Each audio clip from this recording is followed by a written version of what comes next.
हनुमान जी के परम भक्त और उनके अवतार माने जाने वाले नीम करोली बाबा विश्व के प्रसिद्ध संतों में से एक हैं। माना जाता है कि महाराज जी को हनुमान जी की उपासना से अनेक चमत्कारी सिद्धियां प्राप्त हैं। उनका जन्म एक धनी ब्राह्मण परिवार में हुआ था।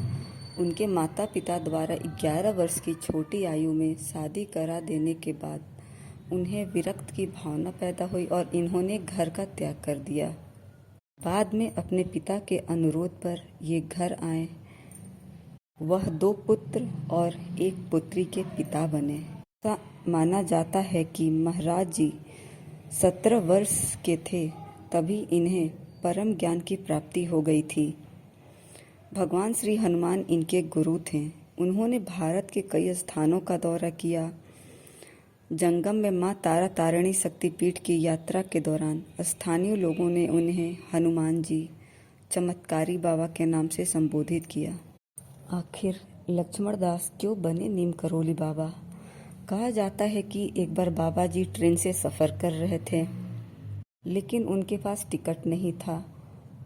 पर टिकट न होने के कारण अफसर ने उन्हें अगले स्टेशन पर उतार दिया और बाबा जी वहीं खूंटा गाड़ के बैठ गए। अफसर गाड़ी ट्रेन को चलाने का आदेश दिया, लेकिन बाबा जी के वहां उतरने के बाद वो गाड़ी हिली नहीं। अब ड्राइवर के लाख कोशिशों के बावजूद ट्रेन नहीं चल पा रही थी। चालक ने बहुत प्रयास किया, लेकिन ट्रेन आगे ना चल सकी। ट्रेन आगे ना चलने का नाम ही नहीं ले रही थी। तभी गाड़ी में बैठे सभी लोगों ने कहा, यह बाबा का प्रकोप है। उन्हें धरती से उतार देने का कारण ही है, गाड़ी से उतार देने का कारण ही है गाड़ी नहीं चल रही है। तभी वहां बड़े अफसर जो कि बाबा से परिचित थे, उन्होंने बाबा से क्षमा मांगी और कहा। बड़े अफसर ने बाबा से टिकट चेकर को माफ़ी मांगने को कहा। ट्रेन में मौजूद सभी लोग बाबा से माफ़ी मांगे और उन्हें ट्रेन में वापस बैठने को कहा। माफ़ी मांगने के बाद सम्मानपूर्वक बाबा ट्रेन में बैठ गए, पर उन्होंने एक शर्त रखी। वो शर्त ये थी कि यहाँ एक स्टेशन बनाया जाए, क्योंकि यहाँ लोग मीलों दूर से चलकर आते थे, तब जाकर ट्रेन में बैठ पाते थे। उन्होंने बाबा से वादा किया और वहाँ पर नीम करोली नाम का स्टेशन बन गया। यहीं से बाबा की चमत्कारी कहानियाँ प्रसिद्ध हो गईं और इस स्टेशन से पूरी दुनिया में बाबा का नाम नीम करोली बाबा के नाम से जाना जाने लगा। यहीं से बाबा को, लक्ष्मण दास को नीम करोली बाबा का नाम मिला। उत्तराखंड के नैनीताल के पास कैंची धाम में बाबा नीम करोली 1961 में पहली बार यहाँ आ गए और उन्होंने अपने पुराने मित्र पूर्णानंद जी के साथ मिलकर यहाँ आश्रम बनाने का विचार किया था। बाबा नीम करोली ने इस आश्रम की स्थापना 1964 में की थी। बाबा नीम करोली का समाधि स्थल नैनीताल के पास पतंग नगर में है। यह एक ऐसी जगह है जहाँ अगर कोई अपनी मुरादें लेकर जाता है तो वह खाली हाथ नहीं लौट कर आता। यहाँ बाबा का समाधि स्थल भी है। यहाँ बाबा नीम करोली की भी एक भव्य मूर्ति स्थापित है। यहाँ हनुमान जी की भी मूर्ति है। वैसे तो नीम करोली बाबा के बहुत सारे भक्त हैं। इनके भक्तों में, बाबा के भक्तों में एप्पल के मालिक स्टीव जॉब्स, फेसबुक के मालिक मार्क जुकरबर्ग और हॉलीवुड एक्ट्रेस जूलिया रॉबर्ट्स का नाम लिया जाता है। कहा जाता है कि इस धाम की यात्रा करके उनका जीवन बदल गया। 15 जून को देवभूमि कैंची धाम में मेले का आयोजन होता है और यहाँ पर देश विदेश से बाबा नीम करोली के भक्त आते हैं। इस धाम में बाबा नीम करोली को हनुमान का अवतार माना जाता है। जब घी में बदल गया नदी का पानी। एक बार की बात है, कैंची धाम आश्रम में भंडारा होना था। बड़ी संख्या में लोग भंडारे का प्रसाद ग्रहण करने आए, लेकिन इस दौरान घी कम पड़ जाने के बाद बाबा नीम करोली के अनुयायी ने इस बात की जानकारी उन तक पहुंचाई।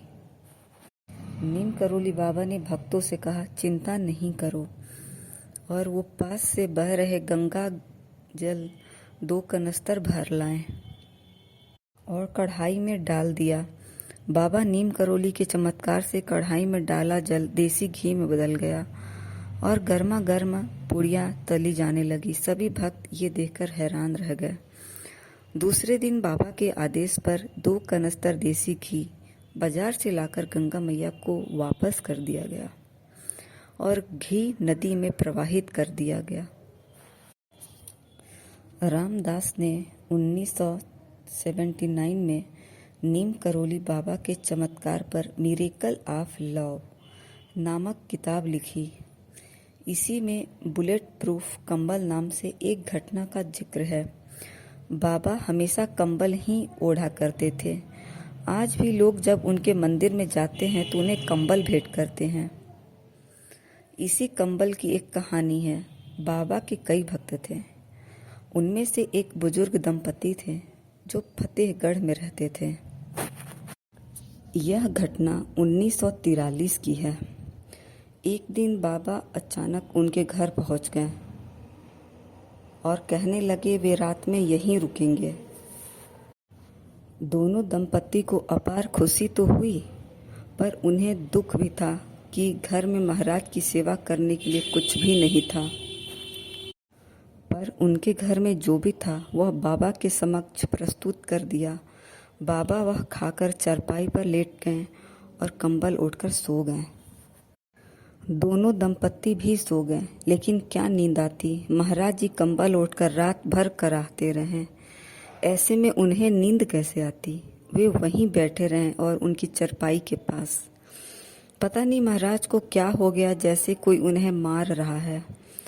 जैसे तैसे कराहते कराहते सुबह हुई। सुबह उठ बाबा चादर को लपेटकर बुजुर्ग दंपति को देते हुए कहा, इसे गंगा में प्रवाहित कर देना, इसे खोलकर देखना नहीं, अन्यथा फंस जाओगे। दोनों दंपति ने बाबा की आज्ञा का पालन किया। जाते हुए बाबा ने कहा, चिंता मत करना, महीना भर में आपका बेटा लौट आएगा। जब वे चादर लेकर नदी की ओर जा रहे थे, उन्हें महसूस किया कि इसमें लोहे का सामान है, लेकिन बाबा ने तो खोलने से मना किया था।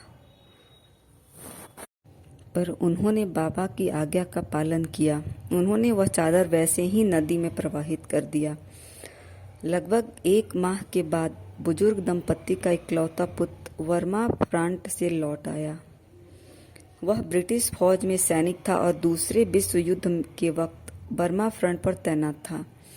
उन्हें देखकर दोनों बुजुर्ग दंपति बहुत खुश थे। उसने घर आकर कुछ ऐसी कहानी बताई जो किसी को समझ नहीं आई।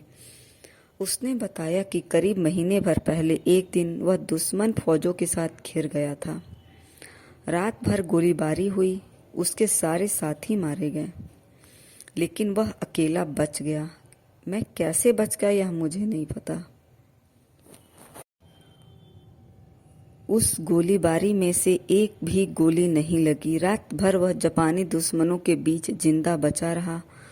भोर में जब और अधिक ब्रिटिश टुकड़ी आई तो उसकी जान में जान आई। वह वही रात थी जिस रात नीम करोली बाबा जी उस बुजुर्ग दंपति के घर रुके थे। वैसे बाबा के तो बहुत सारे चमत्कार हैं। हनुमानगढ़ी के मंदिर का निर्माण कार्य चल रहा था और वर्षा हो रही थी। वर्षा के कारण काम रुक गया और मंदिर के निर्माण में बाधा आने लगी। तब बाबा ने अपने चमत्कार से मंदिर निर्माण पूरी होने तक बारिश रोक दी। ये है नीम करोली बाबा का कुछ चमत्कार जो आज भी सबको हैरान कर देती है। जय नीम करोली बाबा।